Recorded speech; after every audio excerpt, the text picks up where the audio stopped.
Olá, galerinha do F1 Mania, estou de volta com mais um resumo desse fim de semana da Fórmula E em Valência. Nesse domingo tivemos a corrida 2, né? Valência teve uma rodada dupla da Fórmula E, a terceira rodada dupla dessa temporada, então tivemos as etapas 5 e 6 da sétima temporada do Campeonato Mundial de Carros Elétricos. E ao contrário do que foi ontem tivemos uma corrida caótica, bem complexa, né? Aquele final onde metade do grid ficou sem energia. Dessa vez foi uma corrida mais tranquila, pouca movimentação nas primeiras voltas. No finalzinho ali tivemos algumas trocas de posições, até por conta do modo ataque, então isso deu uma movimentação maior na pista, na corrida em si. E muito da corrida foi definida até no treino classificatório, né? Ao contrário de ontem, não teve pista molhada, a pista ficou molhada apenas nos treinos livres. Nos treinos classificatórios ela começou úmida, mas foi secando aos pouquinhos e já estava completamente seca durante a prova. E isso fez com que proporcionou uma vantagem aos pilotos do fundo do grid. Devido às regras do treino classificatório, isso facilitou a vida de alguns pilotos, né? A Fórmula E ela tem os grupos classificatórios, são 4 grupos com 6 pilotos, sendo que o primeiro grupo aí para a pista geralmente são os 6 melhores colocados do campeonato, e o grupo 4, né, vai os 6 piores. E esses 6 pilotos que estavam no fundo da tabela de classificação foram justamente os 6 que avançaram para a Superpole, e entre eles o Jack Dennis foi o que se deu melhor. O piloto da BMW cravou a Superpole, foi o mais rápido. O André Lotter ficou em segundo, mas ele tinha uma punição, perdeu algumas posições por conta de um acidente no qual ele se envolveu na corrida anterior. Então, por conta disso, ele caiu para sétimo, foi obrigado a fazer uma corrida de recuperação. Então, Jack Dennis teve a vida facilitada por isso, fez a Superpole.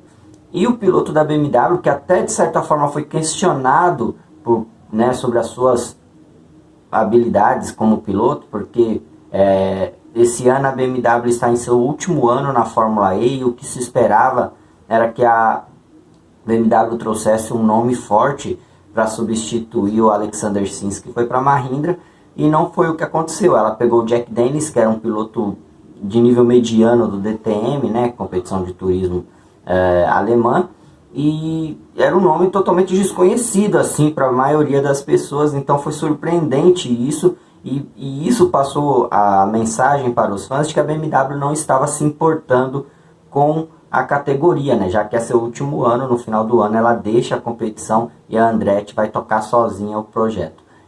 E hoje o Dennis mostrou o contrário, né? Que ele é sim um piloto talentoso. Ele fez uma prova perfeita, sem erros, usou o modo ataque nos momentos certos, soube ali se proteger dos ataques do Lin. O Lin pressionou ele ali na primeira metade da prova e ele conseguiu sustentar a liderança, conseguiu se manter à frente. Então, ele realmente fez uma prova perfeita, o Dennis. Mas também tem aquilo, né? Os grandes bichos papões da categoria não estavam lá na frente, estavam lá no fundo do grid. Lucas de Grassi, Buemi, Antônio Félix da Costa, todos esses caras estavam lá atrás, com a exceção do Jean-Eric Vergne, que chegou até a ocupar a 4ª posição durante um período na prova, mas faltou ritmo ali para a Tech Cheetah no final ser de fato uma ameaça a esses pilotos. Pois então, para quem estava com o talento aí sendo questionado, nada melhor do que uma vitória como essa, né? E foi isso que o Jack Dennis fez, conquistando a vitória. E ele falou ao final da prova o quanto é importante essa vitória, até para a própria BMW, né? A BMW é uma equipe que tinha ido bem nos últimos anos, né? Sempre vencendo provas. Esse ano tinha começado muito mal, chegou em Valência na última colocação do campeonato, e agora com essa vitória do Jack Dennis conquistou algumas posições. Fala aí, Jack. Yeah, incredible, you know. Being a rookie, to get my first pole position, first win, it's a special moment for me and for the team. You know, we had a difficult start to the year, but now come back, have my first win. It's such a special moment, and yeah, I just need to enjoy it and then move on to Monaco. Pois tá aí a voz do vencedor da prova, do vencedor do E-Prix de Valência. Lembrando que a BMW ela tem um bom retrospecto em Valência, tá, galera?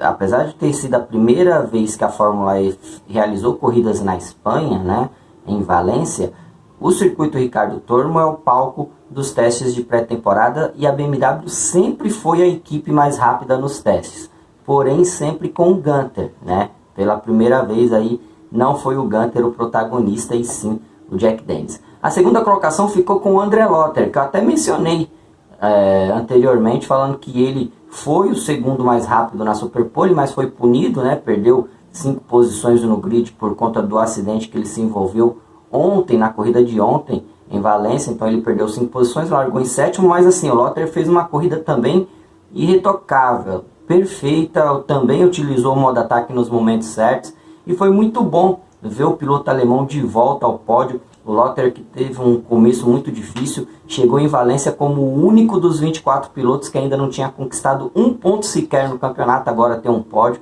E o Lotter é um piloto que está há anos aí buscando a sua primeira vitória na categoria, ainda não conseguiu, mas é um piloto que eu acredito que no momento que ele conquistar a sua primeira vitória, ele vai tirar um grande peso das costas e vai deslanchar de vez na categoria de carros elétricos. Vamos ouvir um pouco o Lotter após a prova.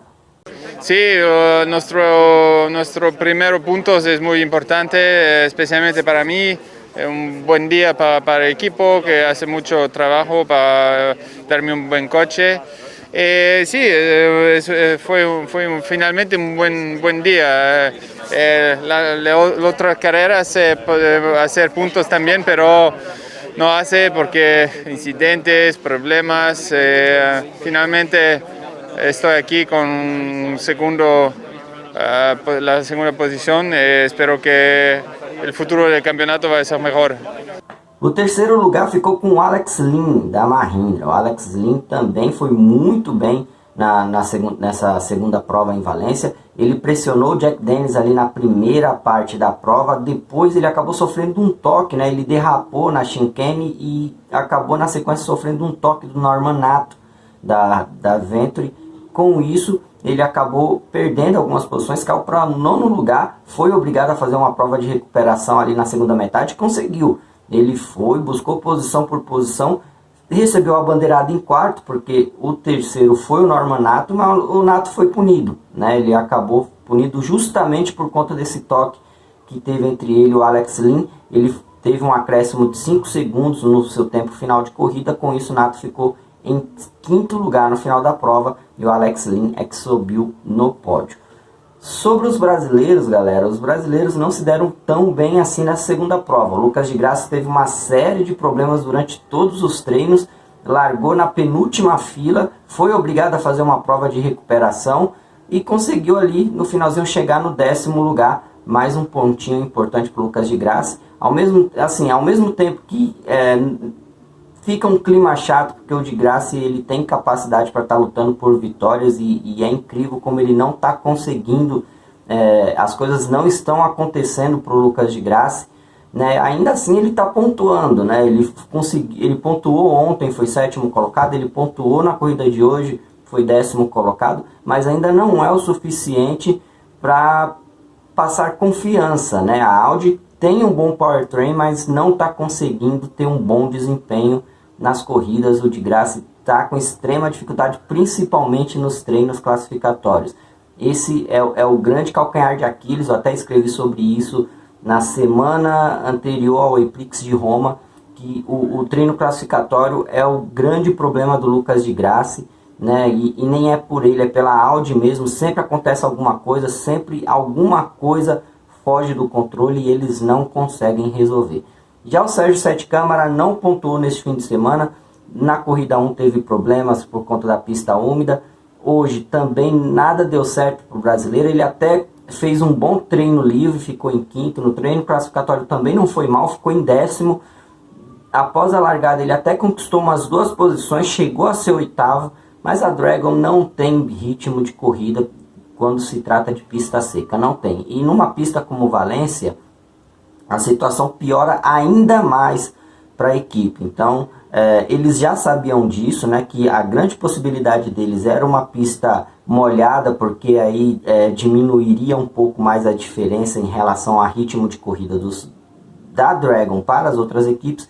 como não foi o caso de hoje, eles sofreram muito e o Sete Câmara ficou em 21º e falou com a gente ao final da prova.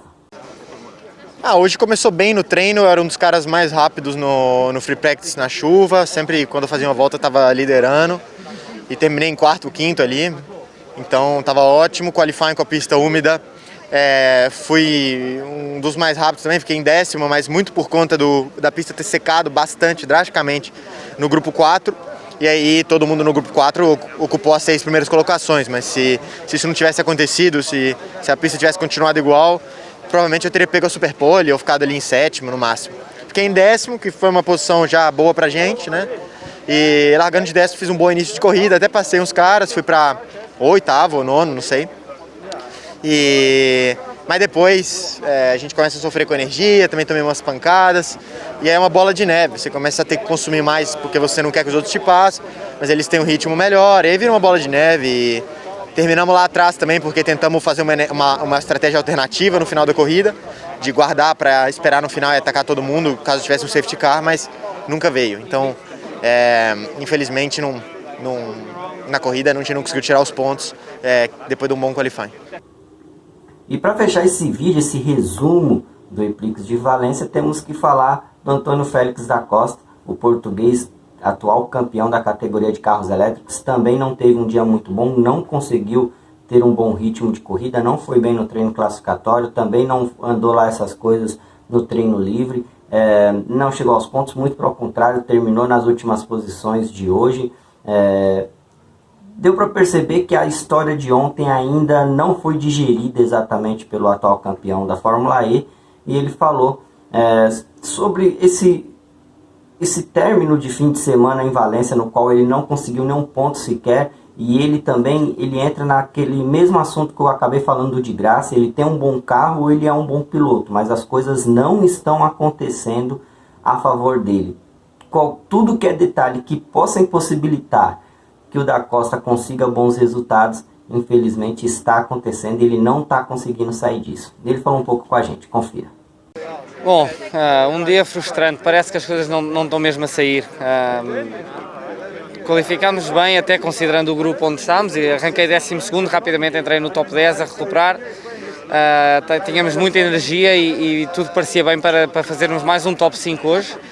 E infelizmente o Attack Mode não funcionou, tive que ir lá 4, 5 vezes para tentar ativar e não ativava, e cada vez que se vai ao Attack Mode perde-se imenso tempo. Depois leva uma penalização pela direção de corrida por não ativar o segundo Attack Mode. Enfim, a quantidade de pontos que foram perdidos este fim de semana por coisas alheias a nós é de loucos, por isso há que manter a cabeça para cima, porque a vida é mesmo assim. Continuo confiante com toda a nossa equipa, todo o nosso carro, por isso já a pensar no Mónaco. Bom, e é isso, galera. Esse foi o vídeo sobre a corrida 2 de Valência. Bom, você que quer ficar ligado aí sobre tudo da Fórmula E, vai acompanhando aqui no F1 Mania, no site, né, do F1 Mania, tudo sobre a categoria. Durante a semana ainda vai sair muito mais textos falando sobre esse fim de semana de Valência e, lógico, já começando os prognósticos para a próxima etapa no dia 8 de maio, o E-Prix de Mônaco, no traçado original de Mônaco, hein? Dessa vez nada de não subir a Sandevaux, dessa vez eles vão subir, vão fazer exatamente aquele mesmo traçado que já vimos diversas vezes na Fórmula 1, e vai ser uma corrida que promete grandes emoções aí, vai ser bem interessante ver esses monopostos elétricos disputando as curvas, as famosas curvas do Principado de Mônaco. É isso, valeu galera, um abraço.